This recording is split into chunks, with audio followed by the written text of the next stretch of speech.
Hey guys, it's Brian and Ariana. We are back at the dirt track today with our friend Carrie. Carrie is a brand new rider, and today we're going to go over in our Learning to Ride series, the second installation, we're going to go over the very basic elements of getting your bike started, getting it moving, and bringing it safely to a stop. So it may sound kind of simple in a general sense, but there's a lot to it, but we're going to go through everything step by step so you'll feel completely confident when you decide to go out to the dirt bike track with your friends and learn to ride. So let's just get going. So the first thing I want to talk about is the clutch, and that may seem an unusual place to start because most of the time people think about the throttle, but the clutch is probably the single most important thing that is separating you from injury. So I want to spend a little time explaining how the clutch works. So the clutch is basically the interface that keeps the engine connected to the rear wheel or not connected to the rear wheel.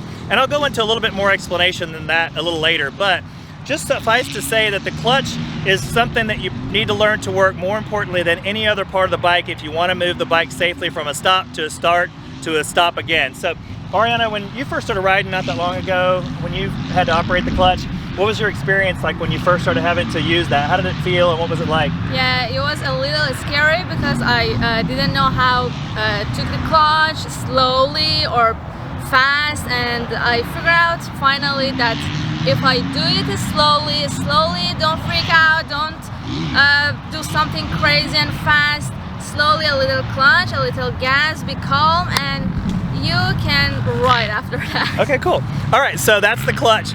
All right, so the next thing is the throttle. So I talked about the clutch, now I want to discuss the throttle. So the throttle basically is the way that the motor goes faster or slower. And it's really important to learn to feel the throttle, just like in a car. You've probably driven a car. You've got to learn to control the throttle nice and gently. So jumpy throttle inputs or aggressive throttle inputs that are too aggressive in the going and the stopping are never good. It's always gentle and easy. So when you use the throttle, like for instance, when Ariana, when you first started riding around on a motorcycle, I think that you had a little bit of trouble with that throttle because it's pretty jumpy and fast. Was that right? Yeah. The bad experience for me was that I get the gas like this. It was hard. It was not gentle and smooth. But by the time I practice and I do it slowly, but if you do hard stop, the bicycle do something crazy and you fall in ground. So be careful, gentle, and you'll live. You'll live. So far she hasn't fallen on the ground. Yeah, see, she's such a ham. Okay, so now we're going to talk about the brake. So we've gone over the clutch, we've gone over the gas, now the brake. Now I want to tell you a couple of important things about the brake, and we've got two braking systems on a motorcycle. One operates the front wheel and one operates the rear wheel. So I may have some criticism for what I'm about to say, but I'm just going to say it anyway. And that is that when you're learning, in my opinion, you should really only use the back brake. Using the front brake tends to make the bike lose a little bit more control. And also, if you're turning and you use the front brake, it's much more easy to fold the front end down and put yourself into a crash. So while you're learning, let's just stick with the back brake. And I'm going to show you a little bit more about that as we get moving. But for now, focus on the back brake, which is on the right side of the motorcycle. So that's the brake, and next we're going to go on to pulling wheelies. I don't know what we're going to go on to next. We're going to do something next. Okay, so that's the brake. So now we're going to go on to the gearbox. Alrighty, so let's talk about the transmission, and then after we're done with that, we're really done talking about the mechanical parts of the motorcycle. So on most motorcycles, the way the gearbox works is you push down, down, down, down until you get into first gear. One click up is neutral, and it's considered to be half a click really, and then the next click up is second. So while you're learning, let's just focus on first and second gear only. We'll go into the bigger gears when you get a little bit more confident and you're a little bit more skilled, but for now, we're going to just do first gear and second gear when we get riding. So I'm going to show you how we're going to use those gears, and I've got a little trick that I want to express to you guys also, which is a little unique approach to starting out, but I'll explain that when we get to the moving stage, which we're going to start working on right away. All right, so let's go over starting the motorcycle. Now, it depends on the type of bike that you have and the year model and so on as to the starting procedure. Carrie's bike is a 4-stroke, and it has an on-off switch right here on the handlebar. Some motorcycles have an on-off switch on the side. I have another motorcycle that has an on-off switch located under the bike. We also have motorcycles that have no on-off switch, but it just depends. If you have an on-off switch, you need to make sure that it's in the that the circuit is completed so that the motorcycle will actually start. Usually it'll say on or off, something like that. It's usually pretty obvious, so just make sure that this setting is correct. In addition to that, most motorcycles have a choke. Usually it's a manual choke, but some of them have a built-in choke. If your bike has a manual choke, you'll want to choke the motorcycle. Carrie's bike has a choke located right here on the handlebar, but oftentimes they're located on the carburetor themselves, which I'll show you right here. Some bikes are equipped with electric start. This bike has both electric and a kickstart. Most motorcycles use a kickstart, so I want to spend a little bit more time going over how to kick the motorcycle in order to start it. So that's what we're going to do now. Then we're going to warm this bike up. I'm going to show you exactly how to get this thing going from cold and quiet to noisy. All right, so now we got the clutch pulled in, kickstart out, and we're going to fire the bike and warm it up. Choke's pulled out. So initially you want to warm the bike up for a little bit until it's running nicely, then you can push the choke in. Usually that takes a minute or so.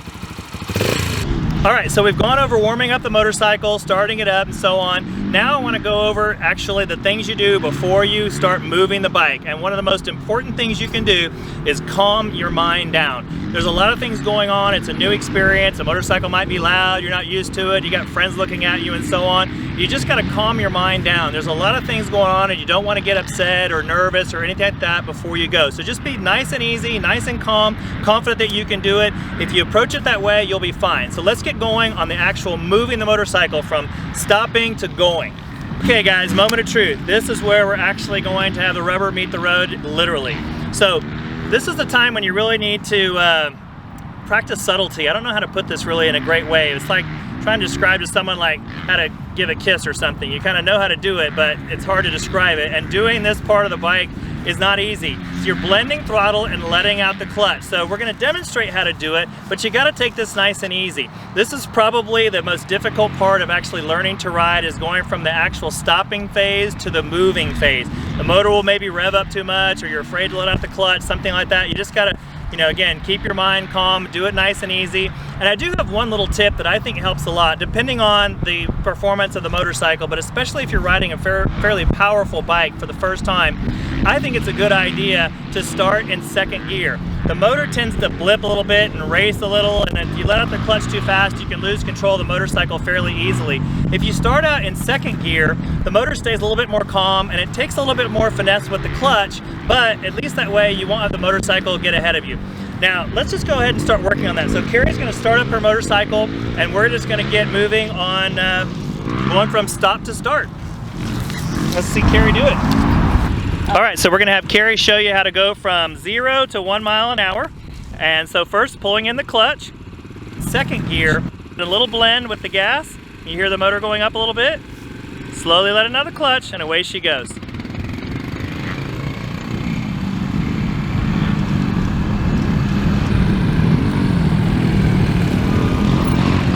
All right, so Carrie did a complete lap of the little area that we're in. And by the way, I didn't mention this earlier, but you want to have plenty of open space for turning, which I'm going to get into as soon as I'm done talking about stopping. So stopping is one of the most important things you can do too, and I want to talk to you just a little bit about that because anxiety comes around the going and the stopping. So let's talk about the rear brake. So the rear brake, as I mentioned earlier, only stops the rear tire, and that tends to keep the bike going in a straight line. So it's best if you can do all of your braking in a straight line and do it nice and gently. If you're turning, as I mentioned earlier, and using the front brake, it tends to want to fold the front end down, which is more likely to lead to a crash. So another thing when you come to a stop is you need to operate the clutch. And as we talked about earlier, the clutch is basically the engagement mechanism that connects the engine to the back wheel. If you pull in the clutch, you separate that connection. So you pull in the clutch and use the back brake and come to a nice gentle stop. And one other very important thing that you need to keep in mind, and you got to keep a lot of things in mind, I know, but when you're stopping, when you come to a complete stop, both feet on the ground. I can't tell you how many times I've seen people put one foot down and fall over the other side. So you want to put both feet on the ground when you come to a stop. So let's go through it one more time. So pull in the clutch, push down the back brake, which is the one on the right side of the motor, and when you come to a complete stop, both feet on the ground. If you do that, you will almost never have a problem falling over. So, all right, so we're done with that. Let's talk about one more thing, and that's turning.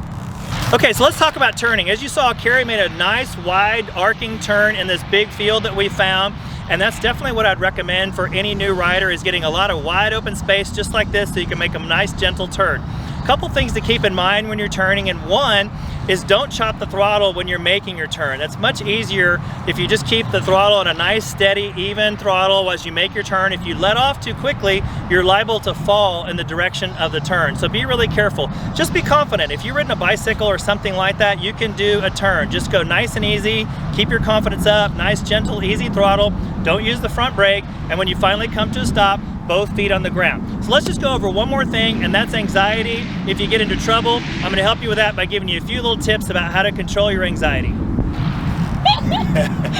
So the last thing I want to talk to you about is controlling your anxiety on a motorcycle. There are a lot of things going on when you're riding a motorcycle. You got throttle, you got gas, you've got gears, you've got, you know, where you're going to go, how I'm going to turn, how I'm going to stop. There's a lot to keep in mind. So one thing that you should know is that if you get into any kind of trouble, pull in the clutch and put on the rear brake. That will get you out of like 99% of the problems that you have. Pull in the clutch, put on the brake. And if you can, always do your braking in a nice straight line, as I mentioned earlier. So nothing really to be too concerned about if you just approach your motorcycle riding with confidence. Pay attention to the tips that we've given you today.